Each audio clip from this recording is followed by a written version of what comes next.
Merci, monsieur le maire. Chers collègues, vous insistez souvent pour que ce conseil, dédié aux Antibois et Joannais, ne serve pas de tribune pour la politique nationale.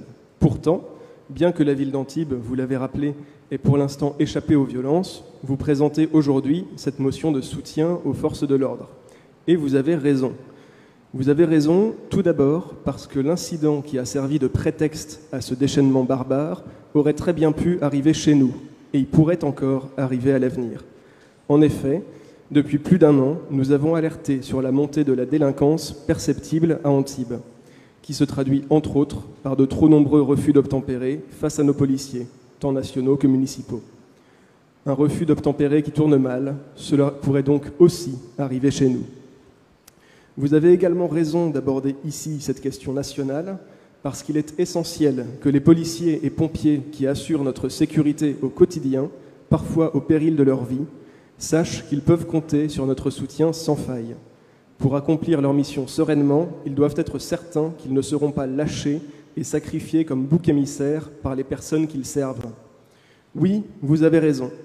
Pourtant, on ne peut que regretter, monsieur le maire, qu'un médecin tel que vous tente de traiter les symptômes sans oser nommer le mal. Car non, ces émeutes n'ont rien d'une révolte populaire ou sociale. Ces jeunes racailles privilégiés, vivant dans des cités dans lesquelles l'État investit 10 milliards d'euros par an, qui fracassent aussi bien les vitrines que les crânes en toute impunité, n'ont rien à voir avec, par exemple, les gilets jaunes qui occupaient pacifiquement nos ronds-points pour manifester une détresse sociale, et furent pourtant bien plus durement réprimés. La nature de ces émeutes est tout autre, et se manifeste clairement dans le cri « Nique la France », par exemple, que l'on entend au gré des vidéos des événements. Cette nature se manifeste aussi dans les cibles que choisissent les émeutiers. Forces de l'ordre, services publics, élus locaux, que vous citez dans cette motion de soutien. De fait, tout ce qui représente la France est une cible potentielle.